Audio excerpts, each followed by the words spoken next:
नमो नारायण। जय महाकाल। जय मां बगलामुखी। सभी मेरे दर्शकों का बहुत बहुत स्वागत है। और देखिए, आज का विषय वीडियो बहुत ही महत्वपूर्ण है। मैं अपने इस वीडियो के माध्यम से आपको 6 ऐसी बातें बताऊंगा जिसकी वजह से आपको सिद्धियां नहीं मिल पाती हैं, आपके ऊपर सवारी नहीं आती है। और बहुत से ऐसे क्वेश्चंस आते हैं कि गुरुजी मेरे ऊपर सवारी खुल के नहीं आ रही है, स्वप्न आते हैं और किसी ने मेरी शक्तियों को बांध दिया है। कई बार आपको अनुभव होते हैं, अनुभव के ऊपर आप आगे नहीं बढ़ पाते हैं। आपके दिए में भी संकेत होता है, आप आगे नहीं बढ़ पाते हैं। और बहुत बार ऐसा भी होता है कि आप इन अनुभव और संकेतों में ही उलझे रह जाते हैं। आपको बहुत सारे अपने क्वेश्चंस होते हैं, जो प्रश्न होते हैं, उनके उत्तर नहीं मिल पाते हैं। तो एक एक करके मैं वो चीजें बता देता हूं जिससे आपको बहुत ही आसानी से ये समझ में आ जाएगा कि आप क्या गलतियां कर रहे हैं और किन कारण से आपको अब तक सवारी नहीं आई, वो चीज प्राप्त नहीं हुई जिसके पीछे आप बहुत जहदोजहद कर रहे हैं। काफी प्रयत्न आपने कर डाले हैं, कई सालों से आप साधना कर रहे हैं। सबसे पहला जो आता है वो होता है कि एक साथ कई शक्तियों की पूजा करना। अब ये क्या है, इसको थोड़ा विस्तार से बताता हूं। सबसे पहले आप समझिए कि साधना यानी अपने आप को सबसे पहले आप साधेंगे, उसके बाद किसी एक मंत्र को साधेंगे और उन मंत्रों के अधीन होते हैं वो ईश्वर जो आपको वरदान देंगे, जिनसे आप अपनी मनोकामना पूर्ण करवाएंगे। तो सबसे पहले आप अपने आप को जब साधते हैं तो उसके अंदर में बहुत सारी चीजें आती हैं। सही प्रकार से कपड़े पहनना, सही आसन बिछाना, भोग लगाना, नियम से पूजा पाठ करना। और इसी के साथ साथ आता है कि जिस एक देवी देवता की आप पूजा कर रहे हैं, बस आप उसी में तल्लीन रहें। कई बार ऐसे देखे गया है कि एक पूजा साधना करने के बाद दूसरी पूजा साधना उसी समय करना स्टार्ट कर लेते हैं। और खुद मुझसे भी कई बार ये क्वेश्चन पूछा गया है कि गुरुजी मैं ये एक साधना कर रहा हूं तो क्या इसकी भी साधना कर सकता हूं। साधना का नियम ही यही होता है कि आप एक साधना करें और जब तक वो कंप्लीट नहीं हो जाती है तब तक आप दूसरी साधना में नहीं जा पाते हैं, और ना जाना चाहिए। ये भी तरीका बिल्कुल दोनों ही चीजें हैं। जितने भी आपने पुराने जमाने में, चाहे वो आप टीवी सीरियल ही क्यों ना देख लें, वैसे तो टीवी सीरियल की चीजें काल्पनिक होती हैं, लेकिन हर टीवी सीरियल की चीजें वास्तविकता से भी कुछ ना कुछ कहीं ना कहीं महत्व रखती हैं। तो ये जो चीजें आप देखते हैं टीवी सीरियल्स में कि ऋषि मुनि हमारे एक ही भगवान की पूजा अर्चना करते आते थे, और जब उन्हें वो वरदान मिल जाता था तब दूसरे में जाते थे। तो एक साथ कई देवी देवताओं की पूजा नहीं करना चाहिए। आप पहले एक भगवान की सही प्रकार से साधना करें। हर भगवान आपको हर शक्ति देने में सक्षम है। एक जब आप एक को पकड़ के चलते हैं तो यह दर्शाता है कि जीवन के प्रति आप सही प्रकार से डेडिकेटेड हैं और उस भगवान के प्रति भी पूर्ण समर्पित हैं। यह दर्शाता है कि आपका दिमाग इधर उधर भाग नहीं रहा है और आपका चंद्रमा कुंडली का बहुत ही स्ट्रांग है। अगली बात आती है मांस मदिरा का सेवन। अगर आपके घर में कोई भी इंसान मांस मदिरा का सेवन करता है, एक क्वेश्चन ये भी आया था कि क्या लहसुन प्याज खाने से हम भगवान को पूछ सकते हैं, वो हमें दर्शन देंगे। देखिए जी, भगवान जो शिव हैं उनके जो अघोर स्वरूप है, आप उसमें तामसिक चीजों का भी भोग लगा सकते हैं, वैदिक चीजों का भी भोग लगा सकते हैं, ये पर्टिकुलर आपके ऊपर है। लेकिन जब आप तामसिक चीजों का ग्रहण करते हैं तो आपका शरीर जो होता है वो आपके रक्त का जो चीजें होती हैं, रक्त में जाकर ये तामसिक चीजों को बढ़ा देता है। हर इंसान के अंदर भूत भी है, भगवान भी है। आप किस रूप को बढ़ाना चाहते हैं ये आपके ऊपर है। भगवान के पास जीवन रूपी स्टेयरिंग है मृत्यु और जन्म की, लेकिन कैसे चलाते हैं, कैसे जाना है, किस पहाड़ पे चढ़ना है, कितने उबड़ खाबड़ के रास्तों से गुजरना है, ये आपके ऊपर है। तो अगर आप ऐसी चीजों का सेवन करते हैं तो ये आपके ब्लड में बढ़ाकर आपके तामसिक चीजों को बढ़ाती हैं। तो एक तरफ से तो आप भगवान की पूजा कर रहे हो और दूसरी तरफ से इन चीजों को बढ़ा रहे हैं, तो रिजल्ट वही जीरो होगा, जहां से चले वहां से वही।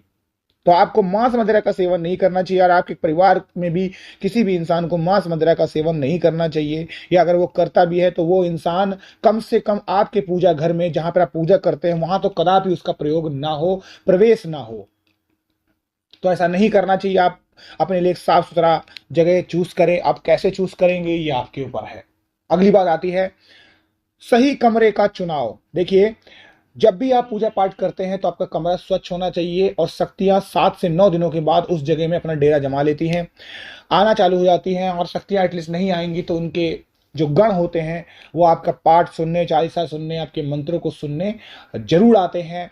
तो उन जगह को साफ सुथरा होना बहुत जरूरी है। आपके अलावा वहां पर कोई पर्सन नहीं जाना चाहिए, और कोशिश ये करें कि आप ही वहां पर झाड़ू लगाएं, साफ सुथरा करें, स्नान करवाएं, गंगा जल छिड़कें। ये सब आपको ही करना है। अगर आपके घर में एक कमरा है तो फिर आपको इसके लिए कोई दूसरा उपाय करना होगा। चाहे आप निर्जन जगह में जाएं, चाहे आप तालाब के किनारे जाएं, नदी की जगह में जाएं, पहाड़ों पे जाएं, या आपके ऊपर है कैसे करेंगे। इसके लिए पर्टिकुलर कोई नया विधि विधान नहीं है, लेकिन तरीका वही है कि जगह साफ सुथरी हो, स्वच्छ हो, निर्जन हो तो भी चलेगी। अगली बात आती है, चौथा पॉइंट आता है सही समय पर साधना ना करना। जो लोग भी साधना यत्र तत्र करते हैं वो कभी भी सफल नहीं होते हैं। साधना का सबसे पहला मतलब ही होता है डिसिप्लिन, यानी अनुशासन। आप चाहे सुबह करें चाहे शाम करें, यह साधना जो होती है दिन में भी कर सकते हैं, आपके ऊपर है। लेकिन एक बात जान लीजिए कि साधना में, ज्यादातर दैवी साधना में सफलता का जो तरीका है वो है ब्रह्म मुहूर्त, और तंत्र साधना यानी वाम मार्गी में सफलता का तरीका है 8 बजे के बाद, 9 बजे, 10 बजे, 11 बजे। तो आप जब भी करें पर्टिकुलर एक ही समय होना चाहिए। ये एक समय आपका जीवन के प्रति भी अनुशासन दर्शाता है, और साधना में अनुशासन और धैर्य यानी पैसेंस की बहुत जरूरत होती है। दोनों में से जिसके अंदर भी एक चीज नहीं है वो कभी भी साधना में सफलता नहीं पा पाता है। तो कोशिश करें कि सही समय पर साधना करें। अगली बात, सबसे इंपॉर्टेंट, संकल्प ना लेना और सुरक्षा घेरा ना लगाना। ये दोनों चीजें एक है लेकिन बहुत इंपॉर्टेंट है। जो भी इंसान संकल्प नहीं लेता है उसे पता ही नहीं चलता है कि आखिर में यह साधना क्यों की गई है, किस कारण से की जा रही है, इसका उद्देश्य क्या है। बिना उद्देश्य के जो भी इंसान अपने जीवन में जीवन भी जीता है उसका जीवन भी व्यर्थ है। आपको पता होना चाहिए कि मेरी ईश्वर से आखिर में गुंजाइश क्या है, क्या मैं गुजारिश करने जा रहा हूं, क्यों मैं साधना कर रहा हूं। तो जब आपको ये क्यों का अर्थ पता चल जाएगा तब आप प्रॉपर तरीके से संकल्प लेंगे। दूसरी बात आती है सुरक्षा घेरा लगाना। देखिए, अगर आप सुरक्षा घेरा नहीं लगाते हैं तो आसानी से कोई भी आपके ऊपर मुठ छोड़ देगा, आपके ऊपर तंत्र का प्रयोग कर देगा, आपके ऊपर काली शक्ति का प्रयोग कर देगा, और कोई भी नकारात्मक शक्ति जो आपके वातावरण के आसपास होगी वो आपके शरीर में आसानी से अपना घेरा बना सकती है, डेरा बना सकती है, आपके अंदर भी घुस सकती है। तो कोशिश करें कि सुरक्षा घेरा जरूर लगाएं। अब आती है इस पूरे वीडियो का निचोड़ यानी सबसे लास्ट पॉइंट। छठा पॉइंट है कि गुरु को धारण करना। अगर आप गुरु को धारण नहीं करते हैं तो आप केवल संकेतों के माध्यम में ही भटकते रह जाएंगे, कभी भी इसके ऊपर नहीं जा पाएंगे। इवन चाहे ये साधना हो, चाहे ये मंत्र हो, चाहे कुंडलिनी जागरण क्यों ना हो, बड़े बड़े शिविर लग रहे हैं, बड़े बड़े चीजें होती हैं जहां पर आपकी कुंडली को बैलेंस करना सिखाया जाता है। आप किसी भी मंत्र को बहुत बार जप के चक्रा को जागृत कर सकते हैं, लेकिन कभी भी उसके ऊपर नहीं जा पाएंगे। जब एनर्जी बहुत ज्यादा फैलेगी, ब्रॉड होगी, तब उस एनर्जी को संभालने के लिए गुरु का होना बहुत जरूरी है। कई बार ऐसे अनुभव होंगे जिसमें आपको समझ भी नहीं आएगा कि ये एक्चुअली है क्या, क्या मैं गलती कर रहा हूं या मैं गलती कर रही हूं, या मैं सही हूं या मैं सही दिशा में जा रहा हूं। तो इन सारे सवालों का क्यों, कब, कैसे, कहां, इसीलिए गुरु को धारण किया जाता है। तो सबसे पहले एक अच्छे गुरु को बनाइए, ढूंढिए, और सच्चा गुरु जब आपको मिल जाएगा तो सारे मार्ग आपको बताएगा, उस मार्ग पर चलिए और धीरे धीरे सभी चीजें होंगी। सबसे पहली बात तो यही आती है कि साधना का मतलब ही होता है कि जब आप पूर्ण सिद्धि पा लें तब आप दूसरी साधना में जाएं। आपको जो आपकी ख्वाहिश थी, जो आपकी मनोकामना थी, जब वो पूरी हो जाती है तभी आप एक सच्चे साधक कहलाते हैं। अदरवाइज आप ऐसे ही 40 दिन 51 दिन की साधना करते रहेंगे और रिजल्ट 0 मिलेगा। मेरा कहने का मतलब ये है कि आप ऐसी 50 साधनाएं कर डालें, लेकिन अगर आपका रिजल्ट 0 है तो आप एक सच्चे साधक नहीं है। लेकिन अगर आपने एक भी साधना की और जिस तरीके से मैंने बोला है ये सारे संकल्पों को और चीजों को करते हो, तो एक साधना भी आपको बहुत कुछ देने की क्षमता रखती है और आपकी पूरी लाइफ को चेंज करने की क्षमता रखती है।